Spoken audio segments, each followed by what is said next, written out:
Hey world, jij het, that is Zack the Demon Lord. Hey world, it is I, Zack the Demon Lord, and yet again another YouTube video.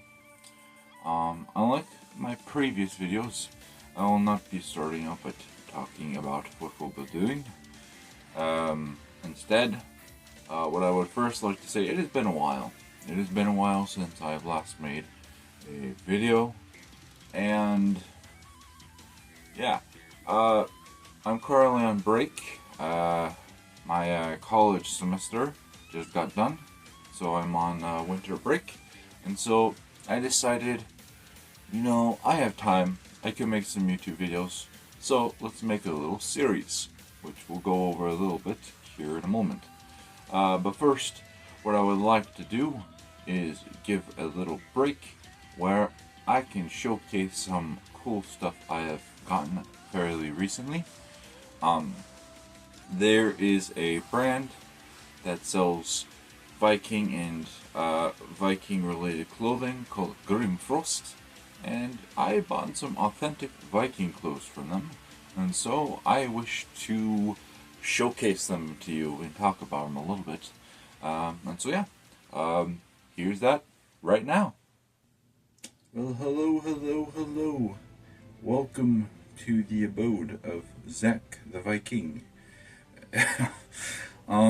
Yeah, a little due seriousness. Yes, the authentic Viking clothes from Grimfrost are quite indeed pretty cool.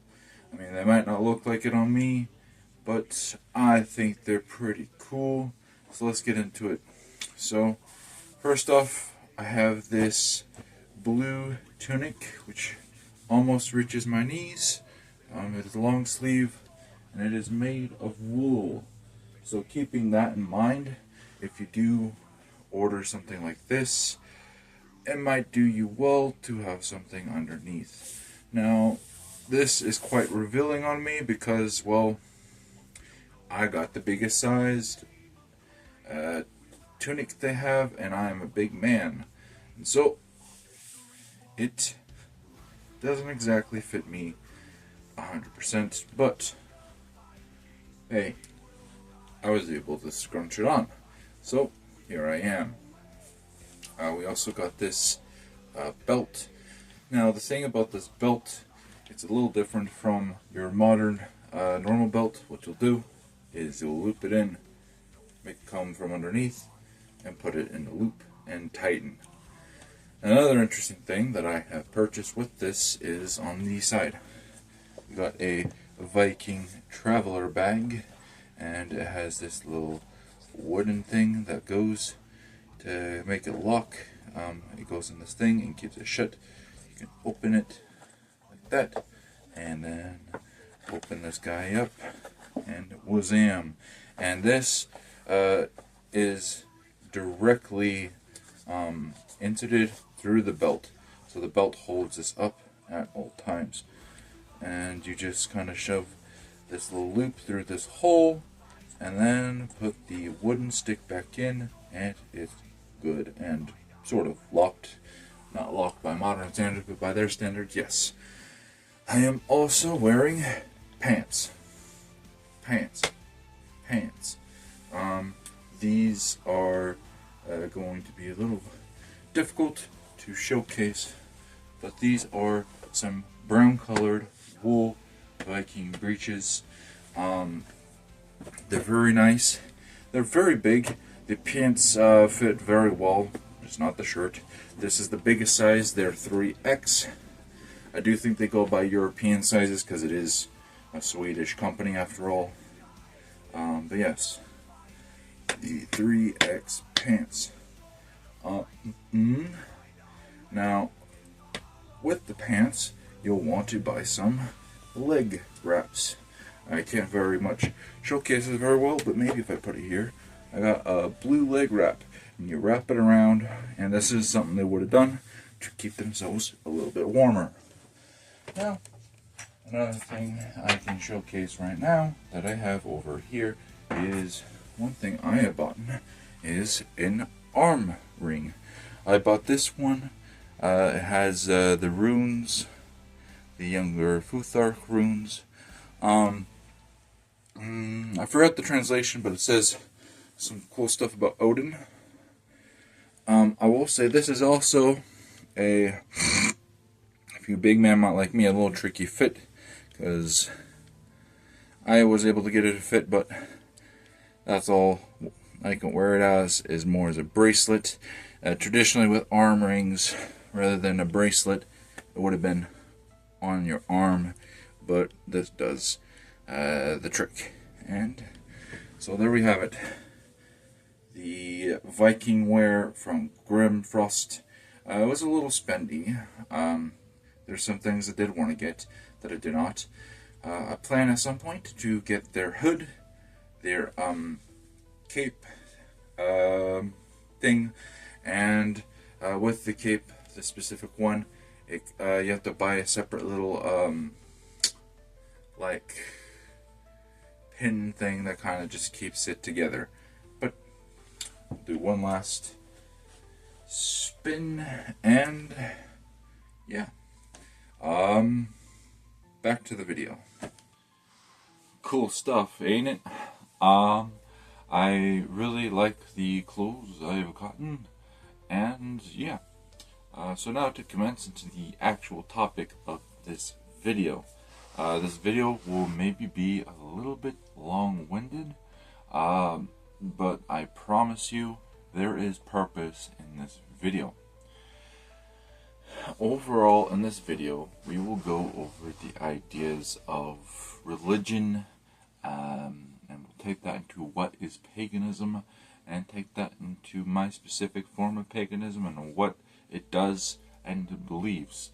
So, to begin, there are two questions we must ask ourselves, and that is, first off, what is religion? And second off, what is spirituality? So, to get into that, we first need to discuss spirituality.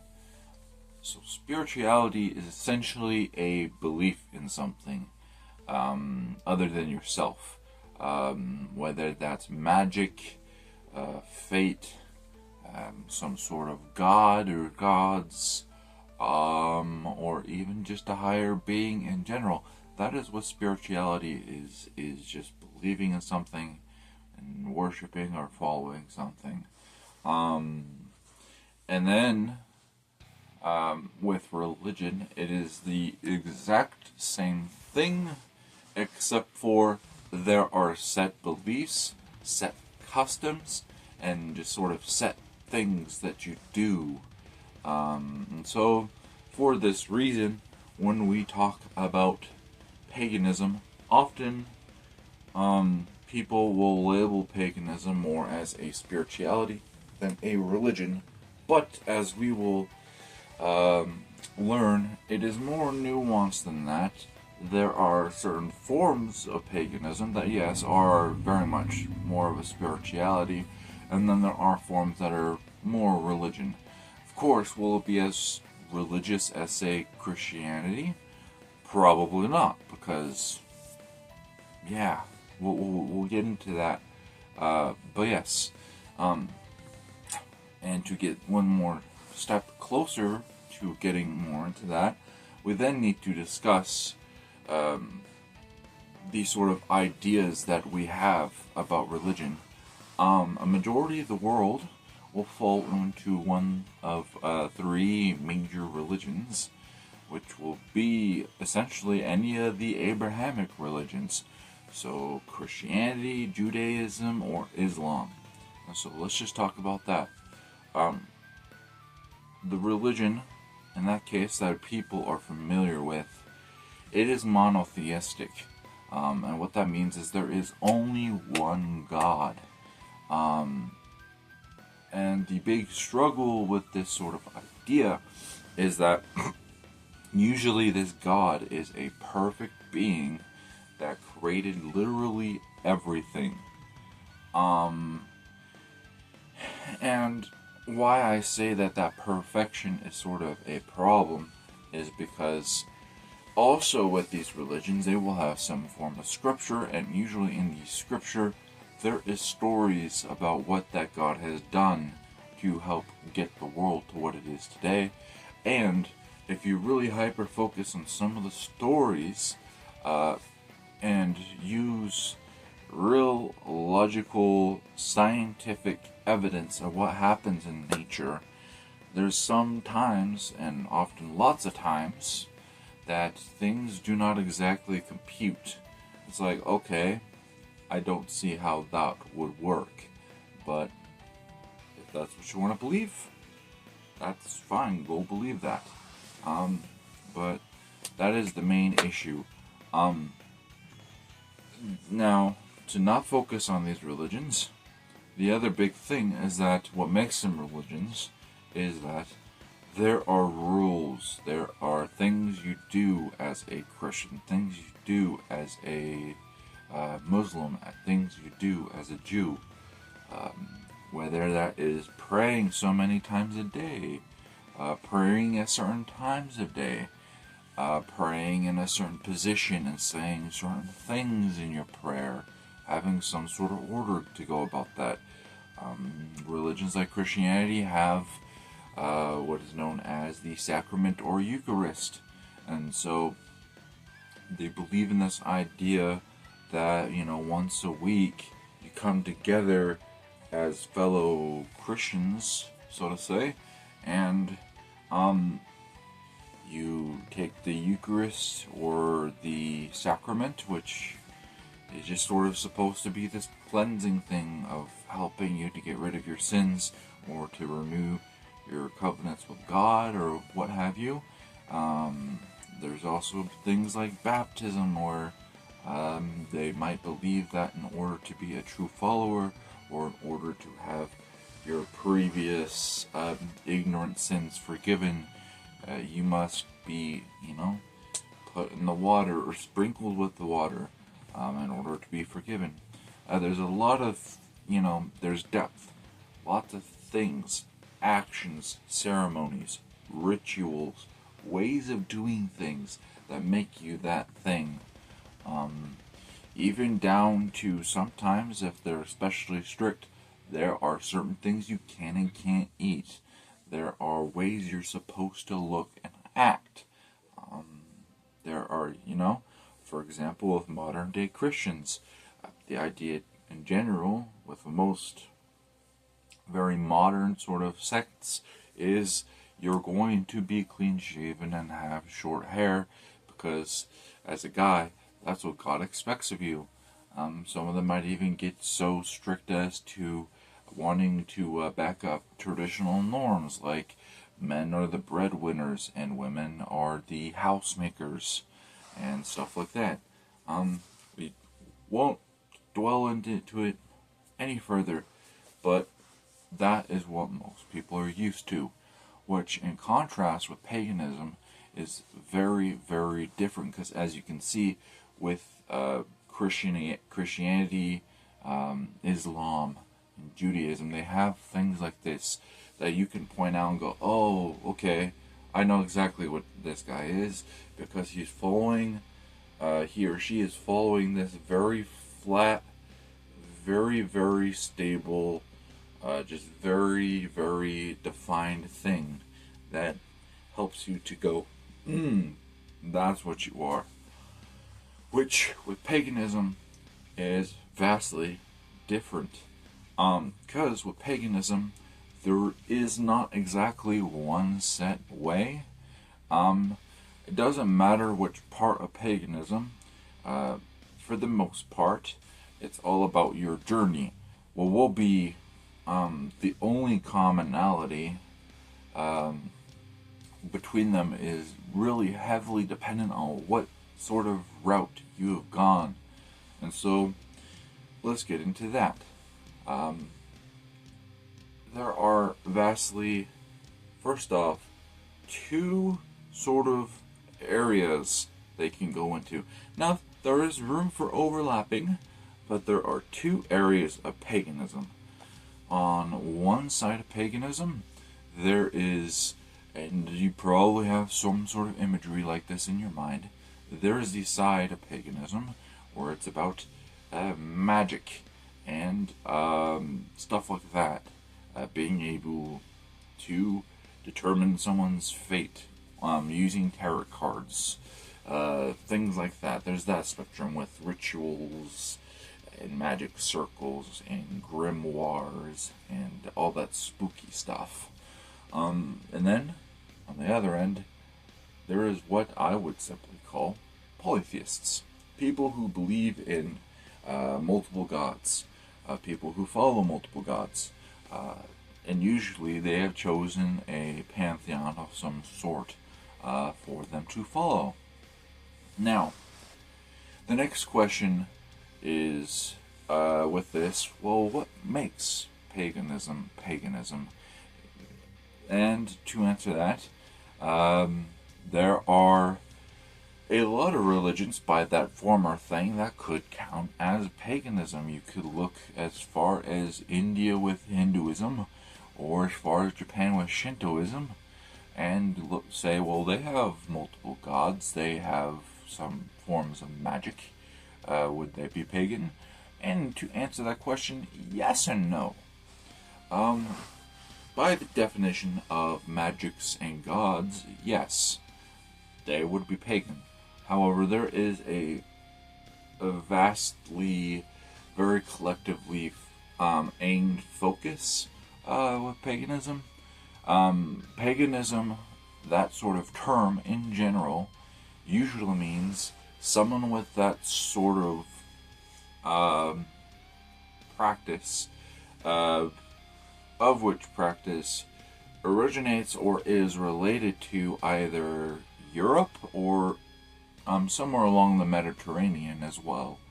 And so that is where we lock on, is this idea of Europe and the Mediterranean. And so let's just talk about that for a moment. So yeah, on the magic side, you might have heard of religions like Wicca, and other sort of witch and wizard groups. I don't know too much about these groups. I am personally on the other side, the polytheist side, so I don't know much about the magic side. Magic is not my interest. However, on the opposite side, just any and all gods originating from there. There are those like myself that follow the Norse gods, so gods like Odin and Thor and Loki and Tyr and Freyr and Freya and so on and so forth. Now, with this in mind, there are some that get very extra special, and this is one thing that you'll see is that at the end of the day, a lot of the gods between the different pantheons are fairly similar.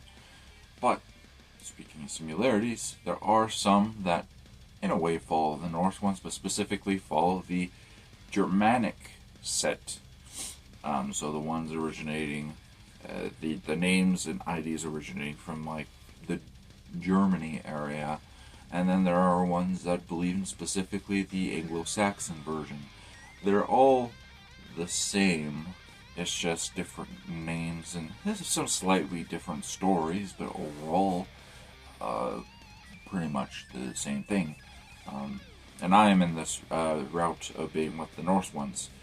There are also Celtic pagans that follow the Celtic gods, which, you know, a lot of the stories there are very unique from mine. However, there are still some similarities.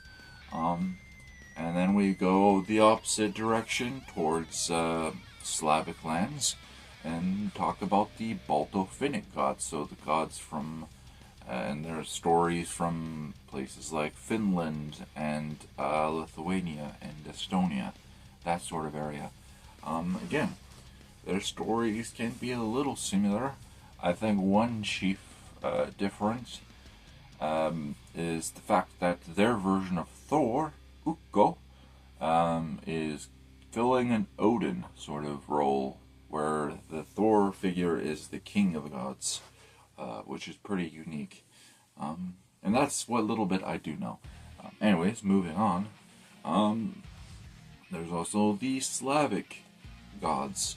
So, the gods and stories coming from, like, Russia and Ukraine and that sort of area.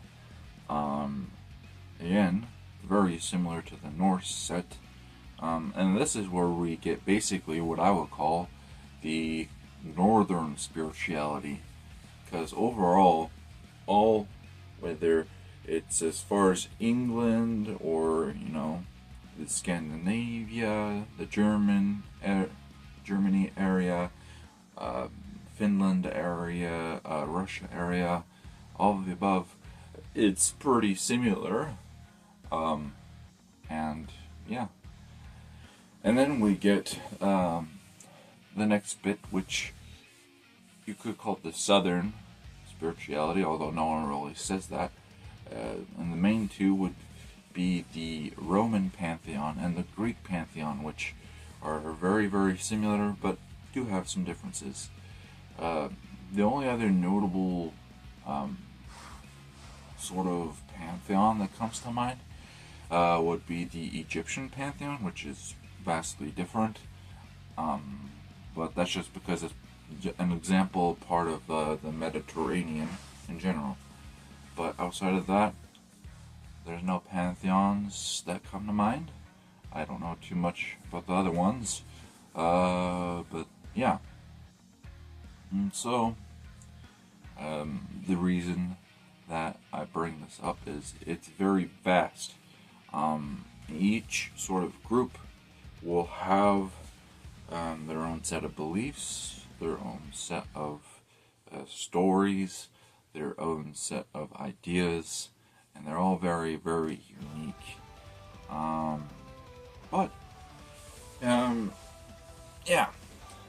One thing we do need to get into, though, bringing up all these different forms, is that with the term pagan, there's actually another term that often gets missed, and that is the term heathen, which often gets misused as well. I know here in America we will call someone a heathen, or in general Christians will call someone a heathen if they're just wild or if they just don't follow God. And I think in Great Britain you have the opposite thing, where when someone calls someone a pagan, it has the same effect. And so we need to bring up those two terms. What is pagan and what is heathen? Now, there's no real simple answer. The simplest, though, is they're the same thing. Essentially, pagan is the term that comes from the Romans, and heathen is the term that comes from the Germanic tribes. And so that's why we have those two terms in the first place. They're the same thing, as I said. It's just two different terms. Now, this is one area where things get messy, because when it comes to southern forms of paganism, you can just call them pagans. It's the term that was coined from those areas. You can just call them pagans, and all will be well. Now, here's where the things get tricky. Because the Roman culture was so piercing, and we have areas all over the north that have that sort of terminology as well, we get into a tricky bucket. Do you call someone a Celtic pagan or a Celtic heathen? Do you call someone a Norse pagan or a Norse heathen? Do you call someone a Slavic pagan or a Slavic heathen? It's a little bit more nuanced and tricky. For some people, they will not care, because they know that both terms technically mean the same thing. However, there are some people that will log on to one term or another. Personally, I like the heathen term, because I like the phrase, I know this comes from the Bible, and some of the heathens and pagans out there will get mad at me, but I don't care. I like the term that Jesus used in the Bible, where he said, "Give unto the Romans that which belongs to Rome. So I'm very much a, I don't know if there's a term for it, but I like doing that sort of thing. I'm the type of guy that instead of saying croissant in English, I say croissant. And instead of saying baguette, I say baguette. I like to pronounce things the way they did, call things that specific group did. So I will call Roman pagans, and I will call people like myself Norse heathens, because that's what we are. We're Norse heathens. Now, there are different other groups that have very specific beliefs. You know, there's the Asatruists that believe in only following the Aesir gods, and there are Vanatruists that believe in only following the Vanir gods. And yes, if that's your specific belief, I will cater to that. But in general, with us pagans or heathens that do follow the Norse gods, that is what we are. We are Norse heathens. And I will use that term. Now, if you specifically like the term pagan more, I will use that. But anyways, that's enough of that rambling. They are two synodic terms. They mean the same thing. They're just slightly nuanced, and it gets a little tricky. At the end of the day, just ask someone what they would want to be called, and call them with that. But yes, that was a can of worms, and I'm glad that that's out of the way. And so, what we've reached to now is that there's this idea with paganism that there is a magic side and a god's side. And where that is true, it's also not exactly the full truth. Because there's the people that are in the middle. There happen to be polytheistic gods that also practice magic. Just like there are ones that are more on the magic side that will have a deity or a set of deities that they follow and use for their magic practices. And so, things aren't so cut and dry. Speaking of things not being cut and dry, one of the last things I want to talk about is the idea of the different scale, if you will, because there's always two sides of most things, two extremes. Now, not everyone is going to be, oh, I'm extreme this way, and I'm extreme this way. There's people that are in the middle. However, it is true that does happen. And so, one thing I want to bring up is the idea of classical and neo. Which, again, is just another one of those things that is a can of worms. But I'm opening the can of worms so you know more. So, with classical is more difficult than neo. So, let's just stick with neo. Neo is the term coming from Rome that means new. It comes from the Latin language, it just means new. So when someone calls someone a neo-pagan, what they are saying is that they are a pagan that follows a very new way of doing things. They don't exactly follow the old norms, the norms that we would learn from history books and sources. Sources is just a term for books in our specific following and stuff like that. They've kind of gone out, they've trekked out there, and they've made their own magic practices or their own god worship practices that are very unique to them. And this is something that can happen a lot in paganism, whereas there is no exact way of doing things. It's kind of you're on your own journey figuring out how you want to do things, who you want to worship, if you want to worship something, and how you're going to go about doing that. But yes, so with the neo-pagans, they will not exactly follow all the old ways to a T. And so let's get into the idea of the new ways, or the old ways. And that's where we talk about more classic pagans. I will say there are kind of two forms of these. There is a form I would call a classic pagan, and then there's a way I would call a neoclassic pagan.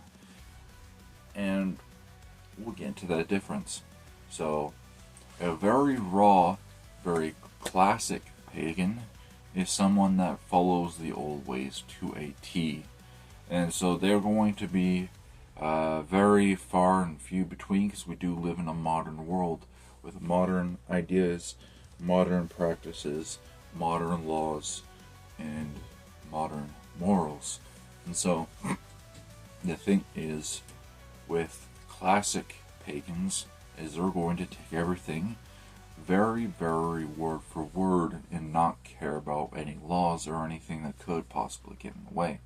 So, when their way says, for example, sacrifice a goat for this thing, they're going to sacrifice a goat for that thing. When they are practicing something like blot, where you sprinkle the blood on people's faces, or on the fields to make the plants grow better, they are going to sprinkle blood on the faces and all the plants and stuff, or the fields. And so obviously with things like that, that's going to be a lot harder to find. You're not going to find a truly classic pagan very often. You're more likely to encounter someone like myself who is more of a neo-classic pagan, which means we follow the old ways to the best of our ability while also following modern laws. So, for example, with ideas of things like blot, instead of sprinkling blood on faces and on fields, we might use water or something else to stand in, maybe even wine. Wine would be fine. And for things like sacrificing a goat during some sort of ritual or prayer, we are more likely to find other means. We will bring up to the gods fruits and vegetables, incense, alcohol, anything else but the life of an animal or other. And we'll do things like that. But yeah. And now, another thing I want to highlight is that the difference now, because of the new ideas of where neoclassical and just pure neo-pagans would be different.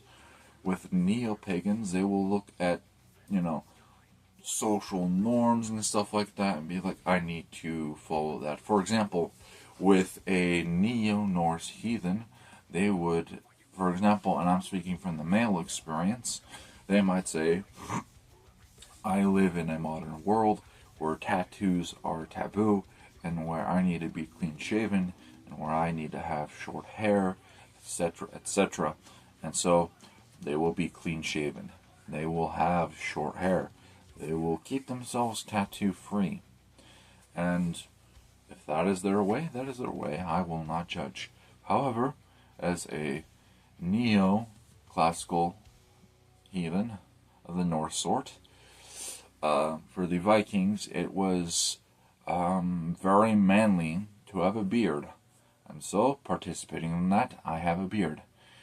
As well, with men, it was good to have long hair. Your long hair was a treasure. It was a thing of beauty. And if you had beautiful long hair, you were just more desirable. As well, tattoos were both a good form of artwork and a source of remembering the gods and their stories. And so, I participate in that too. I have currently a tattoo that's on my chest and on my back. And I can show them on the screen, but on my chest, I have what is known as the Odin's triple horn, which is a sign of an oath with gods. And on my back, I have the Vegvisir, which is historically, they as a symbol came much later, and is actually sort of, in a way, related with Icelandic Christian magic. But nonetheless, I have it on my back more for the meaning than anything else. The idea of having direction, the idea of having sort of this compass-esque thing that will bring me to each and everything in my life and will help me get home. That's the idea. Is finding my home, finding my peace, finding that good. Now, yeah, it's been a video. It's been a long video. And I don't really have much else to say besides the fact that there's a difference between spirituality and religion. There's a difference between monotheistic religions and pagan polytheisms and magic practices. There is a difference between different forms of magic practices and difference between different forms of polytheism that do exist with paganism. There are going to be differences between us pagans. Ultimately, we follow different routes. We do things our own way, and that's fine. Some of us are totally off script, and some of us are more on script. Some of us read the sources of our specific following. I've made videos about me reading the Eddas, and I have been reading the Icelandic sagas, which is where us Norse people would gather our ideas and information about how to best practice. And yeah, it's a complicated thing, but the more you get into it, the more you understand. And yeah, this has been long enough. And so, if you enjoyed this video, give it a like, please subscribe, and share with your friends and family that might be interested in this video. There will be other ones of this sort. This is supposed to be a series sort of thing. But yeah, till the next one. Hello.